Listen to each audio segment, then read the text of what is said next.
अस्सलामुअलैकुम and welcome to decent stitching. आज हम लेक्चर नंबर 6 का आगाज़ करते हैं। जैसा कि पिछले लेक्चर्स में मैं आपके साथ कटिंग के बहुत आसान तरीके शेयर कर चुकी हूँ।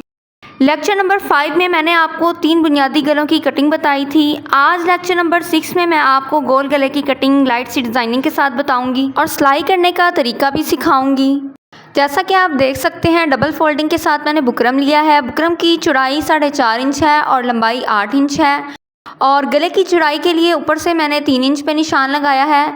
और ये क्योंकि हम नीचे से डिज़ाइन करेंगे, ये शेप बनाएंगे नीचे से, इसलिए हम इसकी लंबाई 1 इंच कम कर देंगे।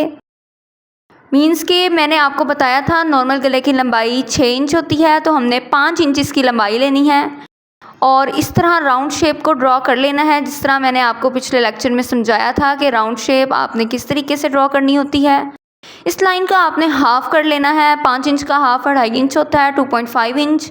और इस तरह सेंटर से 1 इंच की लाइन लगाते हुए इस तरीके से राउंड शेप ड्रॉ कर लेनी है। हार्ड पेपर पे आपने एक स्क्वायर बॉक्स कटिंग कर लेना है। इसकी लंबाई चौड़ाई मैंने 1.25 इंच तक ली है, 1 इंच और 2 पॉइंट। अगर आप चाहें तो 2 इंच तक भी ले सकते हैं। इसको आपने इस तरीके से ट्रायंगल शेप में फोल्ड करते हुए राउंड शेप के नीचे से शेप ड्रॉ कर लेनी है। अब आपने 1 इंच पे गले का मार्जिन ड्रॉ कर लेना है। अगर आपकी ड्राइंग अच्छी है तो आप ये मार्जिन अंदाजे से भी ड्रॉ कर सकते हैं, इंचेस टेप की ज़रूरत नहीं। बिगनर्स के लिए ये वीडियो बहुत हेल्पफुल होगी। अगर आपने मेरे पिछले लेक्चर्स अभी तक नहीं देखे तो उन्हें भी ज़रूर देखें, जिनमें मैंने बहुत आसान तरीके से आपके साथ पैटर्न बनाने शेयर किए हैं। गले का पैटर्न ड्रॉ हो चुका है, तो अब हम इसकी कटिंग करेंगे। पहले बाहर की साइड से इसकी कटिंग करनी है, फिर आपने अंदर की साइड से कटिंग करनी है। अच्छे से सेट करते हुए आपने इसकी कटिंग कंप्लीट कर लेनी है। खूबसूरत सा राउंड डायमंड शेप गला कटिंग हो चुका है। अब स्टिचिंग के लिए आपने इसे फैब्रिक पे पेस्ट कर लेना है। पेस्ट करते वक्त आपने इस बात का ध्यान रखना है कि बुकरम की चमक वाली साइड नीचे की तरफ हो, तभी ये पेस्ट होगा।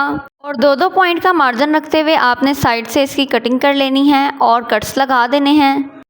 फिर आपने फैब्रिक ग्लू या ग्लू स्टिक की मदद से मार्जिन को बुकरम पे इस तरीके से पेस्ट कर लेना है। बिगनर्स को इस तरह आसानी होगी और काम भी फिनिशिंग के साथ होगा। अच्छे से पेस्ट करते हुए आपने इसे आयरन कर लेना है और गले को इस तरीके से सेट करते हुए आपने सेंटर में कट लगाना है। डिज़ाइन में आप ये गैप देख सकते हैं। पेस्ट करते वक्त आपने इसका ख़ास ख्याल रखना है। डिज़ाइन में 2 पॉइंट का गैप होना चाहिए। शर्ट के फ्रंट पार्ट के बिल्कुल सेंटर में आपने गले को सेट करते हुए रखना है और इस पे 2 से 3 पिन्स लगा लेनी हैं। बिगनर्स ने स्टार्टिंग में पिन्स ज़रूर लगानी है। इससे ये होगा कि गला बिल्कुल सेंटर में स्टिच होगा, साइड पे नहीं जाएगा, वरना गला टेढ़ा भी हो सकता है। अब मैं स्टिच करके आपको दिखाऊंगी। मशीन में धागा डालने का तरीका और इसकी सफाई मैं लेक्चर नंबर 2 में आपको डिटेल में बता चुकी हूँ। तो पहले आपने सेंटर में इस तरह सिलाई लगानी है, बुकरम के ऊपर नहीं, बिल्कुल साथ साथ आपने ये सिलाई लगानी है। कपड़े को अच्छे से सेट करते हुए आपने ये सिलाई लगानी है ताकि किसी किस्म के चुनट्स या सिलवट ना आए।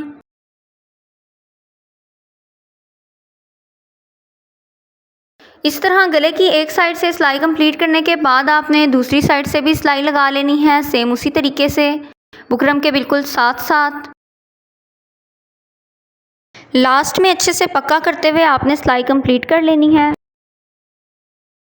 इस तरह आपने 2-2 पॉइंट का मार्जिन रखते हुए गले का सेंटर का पीस कटिंग कर लेना है।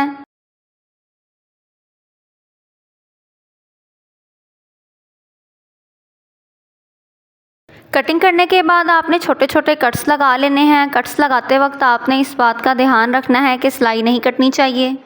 अब आपने गले को बैक की तरफ पलट देना है और डायमंड शेप के कॉर्नर्स को आपने पेंसिल की मदद से इस तरीके से सेट कर लेना है। स्टिच ओपनर की मदद से भी आप कॉर्नर्स को अच्छे तरीके से सेट कर सकते हैं।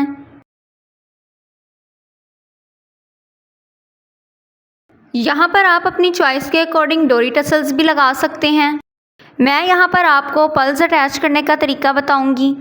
सुई में धागा डालते हुए आपने घेरा लगा लेनी है और इस तरीके से स्टिच करते हुए आपने पल्स अटैच कर लेने हैं।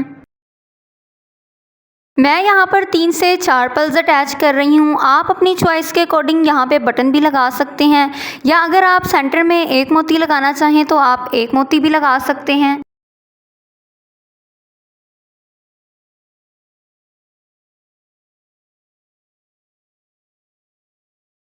उम्मीद करती हूँ कि आज के लेक्चर की आपको अच्छे से समझ आई होगी। नेक डिज़ाइन स्टिच करने की प्रैक्टिस आप स्टार्टिंग में रफ़ कपड़े पे भी कर सकते हैं। मिलते हैं नेक्स्ट लेक्चर में। अल्लाह हाफिज़।